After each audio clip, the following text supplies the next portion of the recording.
Hello kids, if you like my video, please subscribe my YouTube channel, hit the bell button so that you will get notification whenever I post a new video. Hello बच्चों, आज की हमारी पाठ है छठी कक्षा का छठवीं पाठ मेरी माँ। मेरी मीन्स माई, माँ मदर, मेरी माँ माई मदर।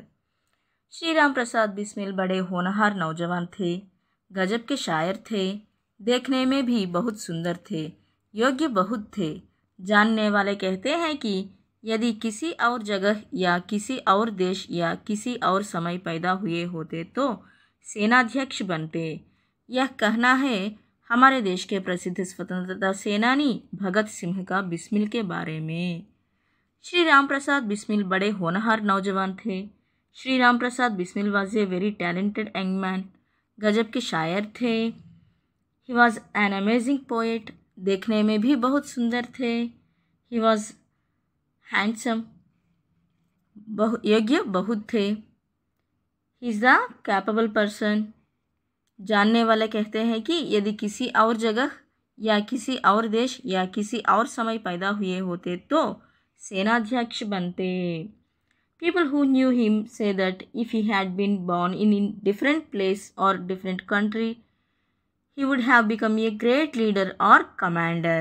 यह कहना है हमारे देश के प्रसिद्ध स्वतंत्रता सेनानी भगत सिंह का बिस्मिल के बारे में। This is what our famous freedom fighter Bhagat Singh said about Bismil.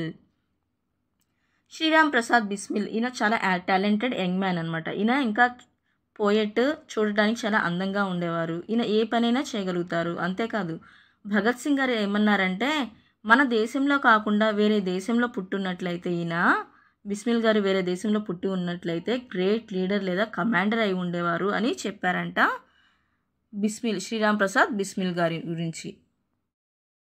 Ram Prasad Bismil का जन्म जब हुआ उस समय भारत पर अंग्रेज़ों का आधिपत्य था। बिस्मिल छोटी सी आयु से ही भारत की स्वतंत्रता के लिए अंग्रेज़ों से लड़ते रहे। अंग्रेज़ों ने उन्हें जेल भेज दिया और फांसी की सज़ा दे दी। जेल में भी उन्होंने अंग्रेज़ों के अनेक अत्याचार सहे। जेल में रहते रहते ही उन्होंने चोरी छुपे अपनी आत्मकथा लिखी और अंग्रेज़ों से बचाते जेल से बाहर भेजते रहे। उनके साथियों ने उसे प्रकाशित भी करवा दिया। इसका नाम रखा गया निज जीवन की एक छटा। इस पुस्तक ने अंग्रेज़ों के होश उड़ा दिए।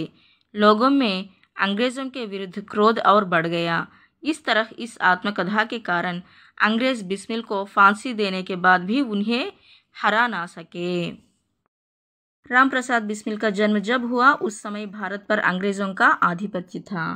When Ram Prasad Bismil was born, India was under British rule.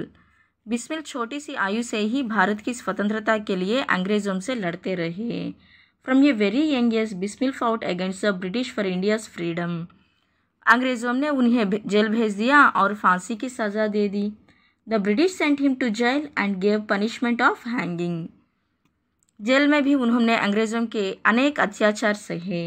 Even in jail, he endured many tortures from the British.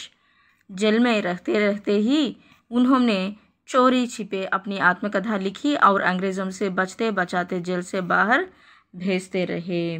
While in jail, he secretly wrote his autobiography and managed to send it out without the British noticing. उनके साथियों ने उसे प्रकाशित भी करवा दिया। His friends got it published. इसका नाम रखा गया निज Jeevan ki Ek Chhata. This book was named as Nij Jeevan ki Ek छटा। इस पुस्तक ने अंग्रेज़ों के होश उड़ा दिए। This book was shocked to the British. लोगों में अंग्रेज़ों के विरुद्ध क्रोध और बढ़ गया। लोगों में अंग्रेज़ों के विरुद्ध क्रोध और बढ़ गया। The people get more angry on the British. इस तरह इस आत्मकथा के कारण अंग्रेज़ बिस्मिल को फांसी देने के बाद भी उन्हें हरा ना सके। Because of this autobiography even after the British hanged Bismil they couldn't defeat his spirit. Ramprasad Bismil గారు జన్మించే టైంకి అప్పట్లో మన ఇండియా బ్రిటిష్ వాళ్ళ కంట్రోల్లో ఉండేదన్నమాట. ఆయన చిన్నప్పటి నుంచి కూడా మన ఇండియాకి ఫ్రీడమ్ తీసుకురావడం కోసం ఎంతో ఫైట్ చేశారు బ్రిటిష్ వాళ్ళతో. అంతేకాదు బ్రిటిష్ వాళ్ళు ఏం చేశారంటే బిస్మిల్ గారిని అరెస్ట్ చేసి జైల్లో కూడా పెట్టారు. ఇంకా ఆయనకి ఉరిశిక్ష కూడా విధించారంట. హ్యాంగ్ చేసేయాలి అని చెప్పి పనిష్మెంట్ కూడా ఇచ్చేశారంట. అప్పుడు పనిష్మెంట్ ఇచ్చిన టైంలో కొంతకాలం ఈయన జైల్లో కూడా ఉన్నారు. ఆ జైల్లో ఉన్న టైంలో ఏం చేశారంటే బిస్మిల్ గారు తన ఆటోబయోగ్రఫీ అంటే ఆత్మకథ అంటాం తెలుగులో, తమ గురించి వాళ్ళ స్టోరీ రాస్తారనమాట. వాళ్ళ స్టోరీ తన లైఫ్లో ఎలాంటి ప్రాబ్లమ్స్ ఫేస్ చేశాడు, తన లైఫ్ ఎలా గడిచింది, బ్రిటిష్ వాళ్ళు తనని ఎలా టార్చర్ చేశారు, ఇవన్నీ తన ఆటోబయోగ్రఫీ బుక్లో రాశాడనమాట. ఆ బుక్ ఏం చేశాడంటే బ్రిటిష్ వాళ్ళకి తెలియకుండా సైలెంట్గా తన ఫ్రెండ్స్కి ఇచ్చి పంపించాడు, అది పబ్లిష్ చేయమని చెప్తే వాళ్ళ ఫ్రెండ్స్ అలాగే పబ్లిష్ చేశారు. ఆ తర్వాత ఆ బుక్ నేమ్ వచ్చేసి నిజ జీవన్కి ఏక్ ఛట అనేటటువంటి బుక్ అనమాట. ఆ బుక్ చదివిన తర్వాత ఇంకా ప్రజల్లో మన ఇండియన్స్లో ఇంకా బ్రిటిష్ వాళ్ళ మీద కోపం బాగా ఎక్కువైపోయింది. వాళ్ళకి ఎగనెస్ట్గా మన వాళ్ళు బాగా ఫైట్ చేశారనమాట. ఇతను రాయడం వల్లే కదా ఇండియన్స్ అంతా ఇలా చేశారని చెప్పేసి వాళ్ళు ఏం చేశారంటే బ్రిటిష్ వాళ్ళు ఇంకా బిస్మిల్ గారిని టార్చర్ చేశారు. అంతేకాదు హ్యాంగింగ్ అంటే ఉరిశిక్ష కూడా వేశారు కదా. ఆయనకి ఉరిశిక్ష వేసి ఎంత పనిష్మెంట్ ఇచ్చినా కానీ చివరికి ఆయన స్పిరిట్ ఏదైతే ఉందో, ఆయన స్పిరిట్ ఏంటి, మన ఇండియాకి ఫ్రీడమ్ తీసుకురావాలి అనేటటువంటిది కదా. సో దాన్ని మాత్రం ఓడించలేకపోయారంట బ్రిటిష్ వాళ్ళు.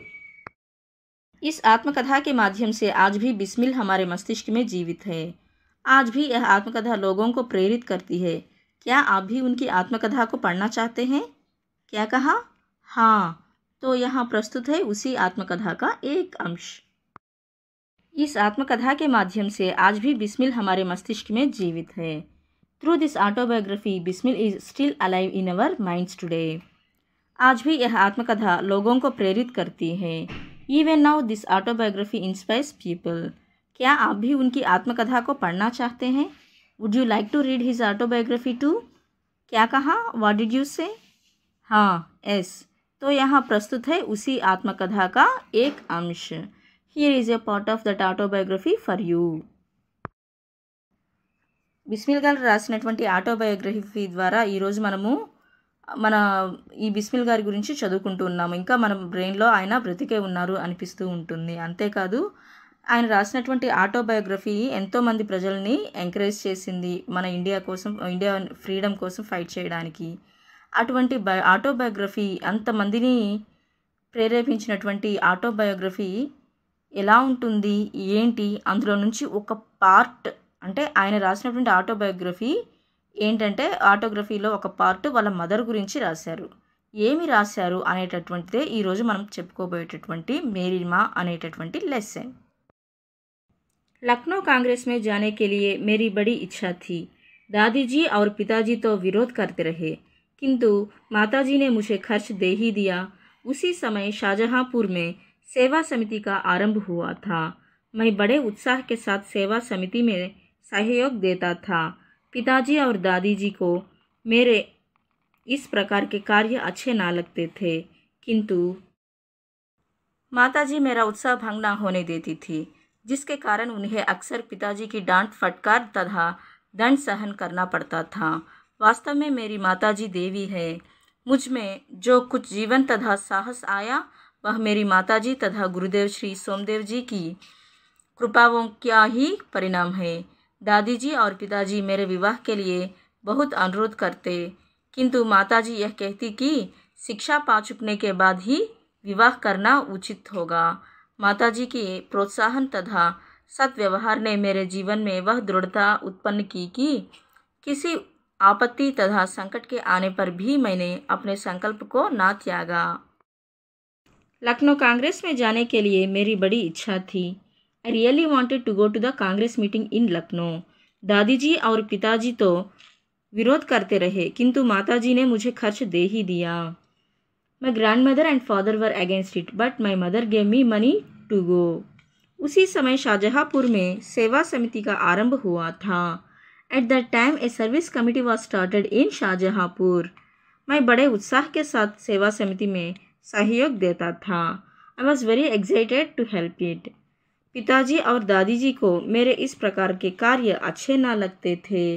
My father and grandmother did not like me doing this work, किंतु बट माताजी मेरा उत्साह भंग ना होने देती थी, जिसके कारण उन्हें अक्सर पिताजी की डांट फटकार तथा दंड सहन करना पड़ता था.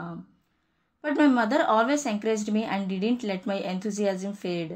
Because of this, she often had to face my father's scolding and punishments. वास्तव में मेरी माताजी देवी हैं. In truth, my mother is like a goddess. मुझ में जो कुछ जीवन तथा साहस आया वह मेरी माताजी तथा गुरुदेव श्री सोमदेव जी की कृपाओं का ही परिणाम है. Whatever strength and encourage I have in life, it is because of my mother and my guru Shri Somdev जी. दादी जी और पिताजी मेरे विवाह के लिए बहुत अनुरोध करते, किंतु माताजी यही कहती कि शिक्षा पा चुकने के बाद ही विवाह करना उचित होगा. My grandmother and father insisted that I get married, but my mother said that it would be better to marry only after completing my education. माताजी के प्रोत्साहन तथा सद्व्यवहार ने मेरे जीवन में वह दृढ़ता उत्पन्न की कि किसी आपत्ति तथा संकट के आने पर भी मैंने अपने संकल्प को ना त्यागा. My mother's support and good behavior gave me such strength in life that even when faced with difficulties, I never gave up on my decisions. లక్నోలోని కాంగ్రెస్ కమిటీ మీటింగ్కి అటెండ్ అవ్వాలి అని చెప్పి అనుకున్నారంట. ఆ టైంలో వాళ్ళ నాయనమ్మ ఇంకా వాళ్ళ ఫాదర్ ఇద్దరు యాక్సెప్ట్ చేయలేదు బిస్మిల్ గారు వెళ్ళడానికి. అయినా కూడా బిస్మిల్ గారి వాళ్ళ మదర్ ఏం చేశారంటే నువ్వు వెళ్ళు నాన్న అని చెప్పి మనీ ఇచ్చి పంపించారంట. ఇంకా ఆ టైంలో షాజహాపూర్ కూడా వెళ్ళారంట. అక్కడ ఒక సేవా సమితి ఉంది, అక్కడ వాళ్ళకి హెల్ప్ చేయడానికి కూడా ఆయన వెళ్ళారంట. ఇంకా బిస్మిల్ గారి ఫాదర్కి గ్రాండ్ మదర్కి బిస్మిల్ గారు చేసే పనులు నచ్చడం లేదంట. కానీ నాన్నగారికి వాళ్ళ నాన్నమ్మకి ఇష్టం లేకపోయినా కానీ వీళ్ళ మదర్ ఎంకరేజ్ చేసి పంపించేవాళ్ళంట. ఇతను ఎప్పుడు డిసప్పాయింట్ చేయనిచ్చే వాళ్ళే కాదంట. ఒక్కోసారి వాళ్ళ నాన్నగారికి తెలియకుండా పంపిస్తున్నారు అని చెప్పేసి వాళ్ళ నాన్నగారు కోప్పడే వాళ్ళంట వాళ్ళ అమ్మగారి మీద. ఇంకా వాళ్ళ నాయనమ్మ గారు ఏమనుకున్నారంటే బిస్మిల్ గారికి పెళ్లి చేయాలి అని చెప్పి అనుకుంటే ఏమన్నారంటే వాళ్ళ మదర్ ఏమన్నారంటే బిస్మిల్ గారు చదువుకుంటూ ఉన్నాడు, అతని ఎడ్యుకేషన్ ఆఫ్టరే అతనికి మ్యారేజ్ చేయాలి, అతని ఎడ్యుకేషన్ అయ్యేంత వరకు అతనికి మ్యారేజ్ చేయొద్దు అని చెప్పి గట్టిగా చెప్పారంట. ఇంకా ఆయన ఇట్లా గట్టిగా మన ఇండియా కోసం ఫైట్ చేయడానికి, ఫ్రీడమ్ ఫైట్ కోసం చేయడానికి కానివ్వండి, ఇంకా గట్టిగా ఏదైనా డెసిషన్ తీసుకున్నా కానివ్వండి, ఇవన్నీ ఎవరి వల్ల సాధ్యమయ్యాయంటే వాళ్ళ మదర్, బిస్మిల్ గారి మదర్, ఇంకా వాళ్ళ టీచర్, వీళ్ళిద్దరి సహకారంతో, వాళ్ళిద్దరి ఎంకరేజ్మెంట్తో ఆయన ఈ స్టేజ్ దాకా వచ్చారు అని చెప్పి చెప్తున్నారు బిస్మిల్ గారు. एक समय मेरे पिताजी दीवानी मुकदमे में किसी पर दावा करके वकील से कह गए थे कि जो काम हो वह मुझसे करा ले. कुछ आवश्यकता पड़ने पर वकील साहब ने मुझे बुला भेजा और कहा कि मैं पिताजी के हस्ताक्षर वकालतनामे पर कर दूं. मैंने तुरंत उत्तर दिया कि यह तो धर्म विरुद्ध होगा. इस प्रकार का पाप मैं कदापि नहीं कर सकता. वकील साहब ने बहुत समझाया कि मुकदमा खारिज हो जाएगा, किंतु मुझ पर कुछ भी प्रभाव ना हुआ, ना मैंने हस्ताक्षर किए. अपने जीवन में हमेशा सच्ची का आचरण करता था, चाहे कुछ हो जाए, सच्ची बात कह देता था. एक समय मेरे पिताजी दीवानी मुकदमे में किसी पर दावा करके वकील से कह गए थे कि जो काम हो वह मुझसे करा ले. Once my father had filed a case in court and told the lawyer that if any work was needed, he should get it done by me. कुछ आवश्यकता पड़ने पर वकील साहब ने मुझे बुला भेजा और कहा कि मैं पिताजी के हस्ताक्षर वकालतनामे पर कर दूं. Later, when something was needed, the lawyer called me and asked me to sign my father's name on a legal document. मैंने तुरंत उत्तर दिया कि यह तो धर्म विरुद्ध होगा, इस प्रकार का पाप मैं कदापि नहीं कर सकता. I immediately replied that this would be against my morals and I could never do something wrong like that. वकील साहब ने बहुत समझाया कि मुकदमा खारिज हो जाएगा. The lawyer tried to convince me, he saying that the case would be dismissed if I didn't sign. किंतु मुझ पर कुछ भी प्रभाव ना हुआ, ना मैंने हस्ताक्षर किए. But I didn't listen and didn't sign the paper. अपने जीवन में हमेशा सत्य का आचरण करता था, चाहे कुछ हो जाए, सच्ची बात कह देता था. In my life, I always practiced truthfulness no matter what happened, and I always spoke the truth. ఒకసారి బిస్మిల్ గారి ఫాదర్ ఏం చేశారంటే ఎవరి మీద కేసు వేశారంట. ఆ కేసు టైంలో ఆయన బయటికి వెళ్ళేటప్పుడు ఏం చేశారంటే, లాయర్ గారు ఏదైనా పని ఉంటే మా అబ్బాయిని పిలిపించి ఆ వర్క్ చేయించుకోండి అని చెప్పి అన్నారంట. ఆ టైంలో బిస్మిల్ గారి ఫాదర్ సిగ్నేచర్ అవసరమై ఉంటే పిలిపించారంట బిస్మిల్ గారిని సైన్ చేయమని. అప్పుడు బిస్మిల్ గారు ఏమన్నారంటే, నా ఫాదర్ సిగ్నేచర్ నేను చెయ్యను, ఎందుకంటే ఇది చట్టవిరుద్ధము, ధర్మానికి విరుద్ధం, ఎప్పుడైనా సరే మనం హానెస్టీగానే ఉండాలి అని చెప్పి అన్నారంట. లాయర్ ఎంత కన్విన్స్ చేసినా మీ ఫాదర్ వేసిన కేసు వేస్ట్ అయిపోతుంది, నువ్వు సైన్ చేయాలి అని చెప్పి లాయర్ గారు ఎంతో కన్విన్స్ చేసినా కానీ ఆయన సైన్ చేయలేదంట. ఆయన ఎప్పుడు నిజాయితీగానే ఉన్నారు అని చెప్పి చెప్తున్నారు. 11 वर्ष की उम्र में माताजी विवाह कर शाहजहाँपुर आई थी. उस समय वह नितांत अशिक्षित एक ग्रामीण कन्या के समान थी. शाहजहाँपुर आने के थोड़े दिनों बाद दादी जी ने अपनी छोटी बहन को बुला दिया. उन्होंने माताजी को गृह कार्य की शिक्षा दे दी. थोड़े दिनों में माताजी ने घर के सब कामकाज को समझ लिया और भोजनादि का ठीक प्रबंध करने लगी. मेरे जन्म होने के 5 या 7 वर्ष बाद उन्होंने हिंदी पढ़ना आरंभ किया. पढ़ने का शौक उन्हें खुद ही पैदा हुआ था. मोहल्ले की सखी सहेली जो घर पर आया करती थी, उन्हीं में जो शिक्षित थी, माताजी उनसे अक्षर बोध करती. इस प्रकार घर का सब काम कर चुकने के बाद जो कुछ समय मिल जाता, उसमें पढ़ना लिखना करती. परिश्रम के फल से थोड़े दिनों में ही वह देवनागरी पुस्तकों का अध्ययन करने लगी.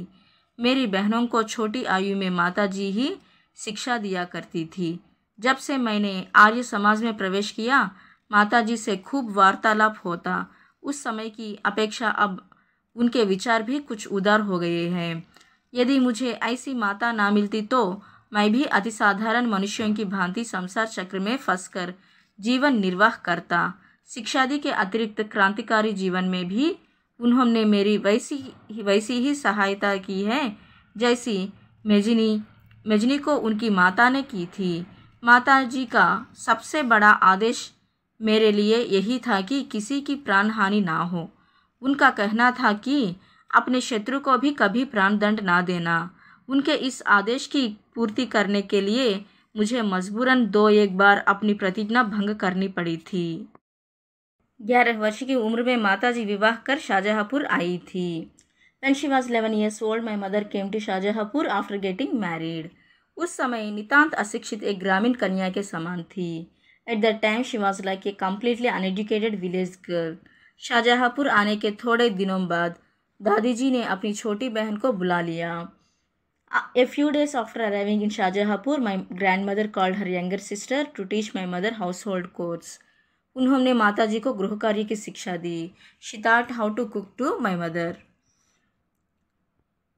थोड़े दिनों में माताजी ने घर के सब कामकाज को समझ लिया और भोजनादि का ठीक प्रबंध करने लगी. Soon my mother learned to manage all the household tasks and cook meals properly. मेरे जन्म होने के 5 या 7 वर्ष बाद उन्होंने हिंदी पढ़ना आरंभ किया. About 5 or 7 years after I was born, she started learning Hindi. पढ़ने का शौक उन्हें खुद ही पैदा हुआ था. She developed an interest in reading by herself. मोहल्ले की सखी सहेली जो घर पर आया करती थी, उन्हीं में जो शिक्षित थी, माताजी उनसे अक्षर बोध करती. The educated friends who visited our house taught her to read and write. इस प्रकार घर का सब काम कर चुकने के बाद जो कुछ समय मिल जाता, उसमें पढ़ना लिखना करती. Whenever she had free time after finishing her household duties, she spent it reading and writing. परिश्रम के फल से थोड़े दिनों में ही वह देवनागरी पुस्तकों का अध्ययन करने लगी. Through hard work, she soon began studying Devanagari books. मेरी बहनों को छोटी आयु में माताजी ही शिक्षा दिया करती थी. When my sisters were young, my mother was the one who taught them. जब से मैंने आर्य समाज में प्रवेश किया, माताजी से खूब वार्तालाप होता. Since I joined the Arya Samaj, I have been talking to her.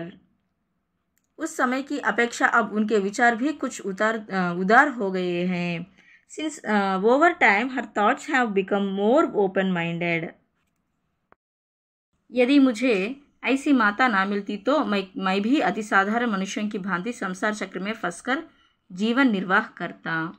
If I had not had such a mother, I would have lived an ordinary life like many others. शिक्षा आदि के अतिरिक्त क्रांतिकारी जीवन में भी उन्होंने मेरी वैसी ही सहायता की है जैसी मैजिनी को उनकी माता ने की थी. Besides teaching, she also supported me in my revolutionary life, just as Majini's mother had supported him.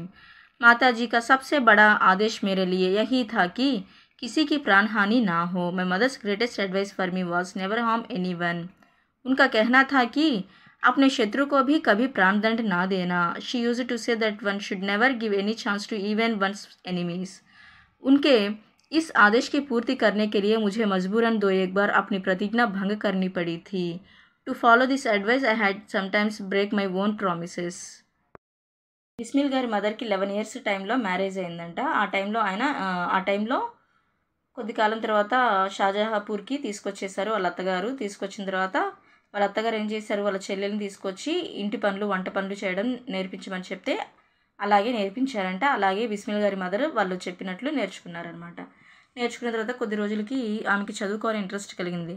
ఇరుగు పొరుగు వాళ్ళు అంటే నైబర్స్ ఉంటారు కదా, చదువుకున్న వాళ్ళు, వాళ్ళ దగ్గర నుంచి బిస్మిల్ గారి మదర్ చదవడం రాయడం నేర్చుకున్నారంట. ఇంకా తర్వాత ఏం చేశారు, వాళ్ళ అక్క వాళ్ళు సిస్టర్స్ ఉంటారు కదా, వాళ్ళకి కూడా చదవడం రాయడము వాళ్ళ మదరే నేర్పించారంట. ఈరోజు ఈ సిచ్యువేషన్లో ఉండడానికి కారణం, ఇంత క్యాడర్లో ఈ పట్టుదలగా ఉండడానికి కానివ్వండి, మంచి బుద్ధులు రావడానికి కానివ్వండి, మంచి బిహేవియర్ డిసిప్లిన్ రావడానికి కానివ్వండి, వీటన్నిటికీ రీజన్ ఎవరంటే బిస్మిల్ గారి మదర్ అని చెప్పి చెప్తున్నారు బిస్మిల్ గారు.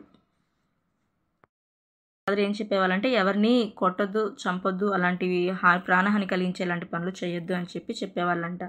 ఈవెన్ శత్రువుకి ఎనిమీస్ ఉంటారు కదా, వాళ్ళకైనా సరే ఎటువంటి హాని చేయొద్దు, అంటే హార్మ్ చేయొద్దు అని చెప్పేవాళ్ళంట.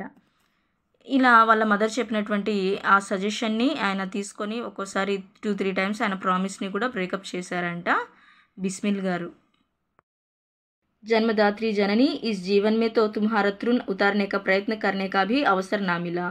इस जन्म में तो क्या, यदि मैं अनेक जन्मों में भी सारे जीवन प्रयत्न करूँ तो भी तुमसे उत्तुर नहीं हो सकता.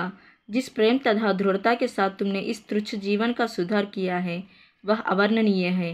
मुझे जीवन की प्रत्येक घटना का स्मरण है कि तुमने जिस प्रकार अपनी देववाणी का उपदेश करके मेरा सुधार किया है. जन्मदात्री जननी, इस जीवन में तो तुम्हारा तृण उतारने का प्रयत्न करने का भी अवसर ना मिला. माँ, mother, you know I didn't even get a chance to repay you in this life. इस जन्म में तो क्या, यदि मैं अनेक जन्मों में भी सारे जीवन प्रयत्न करूँ तो भी तुमसे उत्तुर नहीं हो सकता. Even if I tried for many lifetimes, I still couldn't repay you. जिस प्रेम तथा दृढ़ता के साथ तुमने इस तुच्छ जीवन का सुधार किया है वह अवर्णनीय है. The way you have helped make my simple life better with your love and dedication is beyond words. मुझे जीवन की प्रत्येक घटना का स्मरण है कि तुमने जिस प्रकार अपनी देववाणी का उपदेश करके मेरा सुधार किया है. I remember every moment of my life and how you guided me and helped me improve.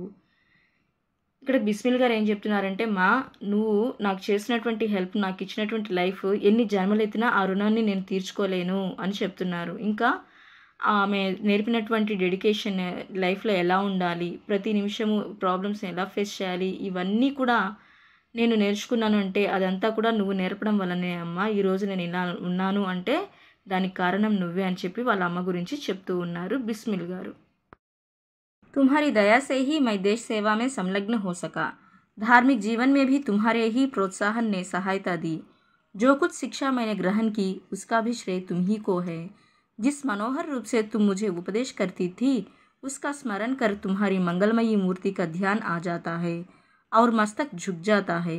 तुम्हें यदि मुझे ताड़ना भी देनी हुई तो बड़े स्नेह से हर बात को समझा दिया. यदि मैंने दृष्टतापूर्ण उत्तर दिया तब तुमने प्रेम भरे शब्दों में यही कहा कि तुम्हें जो अच्छा लगे वह करो, किंतु ऐसा करना ठीक नहीं, इसका परिणाम अच्छा ना होगा. जीवनदात्री, तुमने इस शरीर को जन्म देकर केवल पालन पोषण ही नहीं किया बल्कि आत्मिक, धार्मिक तथा सामाजिक उन्नति में तुम ही मेरी सदैव सहायक रही. जन्म जन्मांतर परमात्मा ऐसी ही माता दे. तुम्हारी दया से ही मैं देश सेवा में संलग्न हो सका.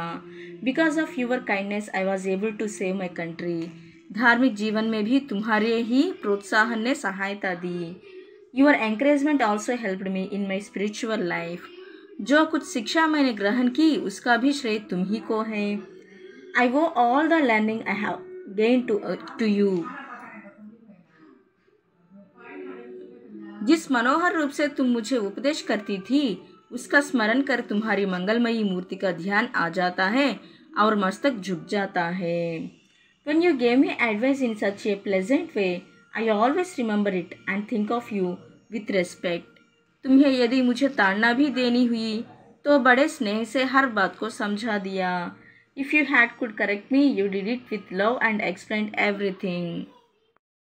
यदि मैंने दुष्टतापूर्ण उत्तर दिया तब तुमने प्रेम भरे शब्दों में यही कहा कि तुम्हें जो अच्छा लगे वह करो, किंतु ऐसा करना ठीक नहीं, इसका परिणाम अच्छा ना होगा। If I responded rudely, you gently said that I should do what feels right to me, but also warned that doing so is not correct and won't have a good outcome. जीवनदात्री, तुमने इस शरीर को जन्म देकर केवल पालन पोषण ही नहीं किया बल्कि आत्मिक, धार्मिक तथा सामाजिक उन्नति में तुम ही मेरी सदैव सहायक रही। You gave me not just life but also supported me in my personal, spiritual and social growth. जन्म जन्मांतर परमात्मा ऐसी ही माता दे। I wish that in every lifetime I have a mother like you. Bismil గారు ఏం చెప్తున్నారంటే వాళ్ళ మదర్ గురించి, అమ్మ ఈరోజు నేను దేశ సేవ చేయగలుగుతున్నాను అంటే అది కేవలం నీ దయ వలనే. ఇంకా నువ్వు పెంచినటువంటి పోషణ, నువ్వు నాకు ఓన్లీ పెద్ద చేయడమే కాదు, ఏది మంచి ఏది చెడు అనేటటువంటివి కూడా తెలియజేశావు. ఒక్కోసారి నేను కోపడినప్పటికీ నువ్వు నన్ను తిట్టకుండా సున్నితంగా చెప్పేదానివి. ఇది తప్పు నాన్న, ఇలా చేయకూడదు అని చెప్పేదానివి తప్ప ఏ రోజు నన్ను తిట్టడం కానీ కొట్టడం కానీ చేయలేదు. నువ్వు ఈ లైఫ్, నేను లీడ్ చేస్తున్న లైఫ్ ఏదైతే ఉందో అది అంతా కూడా నీ వల్లనే. అంతేకాదు జన్మలకి నువ్వే నాకు అమ్మవి కావాలి, ఎన్ని జన్మలు ఎత్తినా నేను నీ రుణం తీర్చుకోలేను అని చెప్పి బిస్మిల్ గారు చెప్తున్నారు. महान से महान संकट में भी तुमने मुझे अधीर नहीं होने दिया. Even in the greatest difficulties, you never let me lose hope. सदैव अपनी प्रेम भरी वाणी को सुनाते हुए मुझे सांत्वना देती रही. You also comforted me with your loving words. तुम्हारी दया की छाया में मैंने अपने जीवन भर में कोई कष्ट अनुभव ना किया. Under your kindness, I never felt any suffering in my life. इस संसार में मेरी किसी भी भोग विलास तथा ऐश्वर्य की इच्छा नहीं. I have no desire for luxury और वेल्थ इन दिस वर्ल्ड. केवल एक इच्छा है, वह यह कि एक बार श्रद्धापूर्वक तुम्हारे चरणों की सेवा करके अपने जीवन को सफल बना लेता. My only wish is to serve you with devotion and make my life meaningful. किंतु यह इच्छा पूर्ण होती नहीं दिखाई देती और तुम्हें मेरी मृत्यु की दुख भरी खबर सुनाई जाएगी. But it seems that wish may not come true and you might hear the sadness of my death. माँ, मुझे विश्वास है कि तुम यह समझकर धैर्य धारण करोगी कि तुम्हारा पुत्र माताओं की माता या भारत माता की सेवा में अपने जीवन को बलिदेवी की भेंट कर गया और उसने तुम्हारी कोख कलंकित ना की, अपनी प्रतिज्ञा पर दृढ़ रहा. Mother, I hope you understand and stay strong knowing that your son devoted his life to serving the country and did not bring any shame to you. जब स्वाधीन भारत का इतिहास लिखा जाएगा तो उसके किसी पृष्ठ पर उज्जवल अक्षरों में तुम्हारा भी नाम लिखा जाएगा. When the history of free India is written, your name will also be written in shining letters. गुरु गोविंद सिंह जी की धर्मपत्नी ने जब अपने पुत्रों की मृत्यु की खबर सुनी तो बहुत प्रसन्न हुई थी और गुरु के नाम पर धर्म रक्षार्थ अपने पुत्रों के बलिदान पर मिठाई बांटी थी. When Guru Gobind Singh's wife heard about the death of her son's death, she was very pleased and celebrated their sacrifice for the faith. वरदों की अंतिम समय भी मेरा हृदय किसी प्रकार विचलित ना हो और तुम्हारे चरण कमलों को प्रणाम कर मैं परमात्मा का स्मरण करता हुआ शरीर त्याग करूं. Mother, I wish that even in my last moments my heart remains calm and I can bow to your feet while remembering the divine. Lesson was written by Ram Prasad Bismil. So లాస్ట్లో బిస్మిల్ గారు తన autobiography బుక్లో వాళ్ళ అమ్మగారి గురించి last పారాగ్రాఫ్లో ఏం రాశారంటే, అమ్మ ఎన్ని కష్టాలు వచ్చినా నీవు నన్ను ఒక్క క్షణం బాధపడనీయలేదు, నీ ప్రేమతో నిండిన మాటలు నాకు చాలా ధైర్యాన్ని ఇచ్చాయి. నీ దయతో నేను జీవితంలో ఎలాంటి బాధలు అనుభవించలేదు. ఈ ప్రపంచంలో నాకు గొప్ప ధనమో అదృష్టమో కావాల్సిన అవసరం లేదమ్మా. నాకు కోరిక ఒకటే, ప్రేమతో నిన్నుకు సేవ చేసుకోవడము. ఇది నా జీవితానికి సార్థకంగా మారుస్తుంది అని చెప్పి అన్నాడు. కానీ ఈ కోరిక నెరవేరదంట. ఎందుకంటే బ్రిటిష్ వాళ్ళు అతనికి ఉరిశిక్ష పనిష్మెంట్ ఇచ్చారు కదా. సో అప్పటికి ఆయన బతికి ఉండరు. అందుకని ఆయన ఏం చెప్తున్నారంటే, అమ్మా నేను చనిపోయాననే న్యూస్ నువ్వు వింటావమ్మా అని చెప్తున్నాడు. అమ్మా నేను చనిపోయినా నువ్వు ధైర్యంగా ఉండు. నీ బిడ్డ దేశం కోసం లేదా భారతమాత కోసం తన జీవితాన్ని అర్పించాడని అర్థం చేసుకో. నీ బిడ్డ నీకు ఎలాంటి చెడ్డ పేరు తీసుకురాలేదు. స్వతంత్ర భారతదేశ చరిత్రలో నీ పేరు గొప్పగా రాయబడుతుందమ్మా అని చెప్పి చెప్తున్నారు బిస్మిల్ గారు. అంతేకాదు గురు గోవింద్ సింగ్ గారి భార్య ఆమె కుమారుల మరణ వార్త విన్నప్పుడంటే చాలా ధైర్యంగా ఆనందంగా ఉన్నారు. గురువు పేరు కోసం తన ధర్మాన్ని కాపాడటానికి తన కుమారులు బలయ్యారని భావించారంట. ఇంకా ఏం చెప్తున్నారంటే బిస్మిల్ గారు, అమ్మా చివరి క్షణంలో కూడా నా హృదయం భయపడకుండా నీ పాదాలకు నమస్కారం చేస్తూ పరమాత్మను స్మరించి నా ప్రాణాలు విడిచిపెడతాను అని చెప్తున్నారు బిస్మిల్ గారు.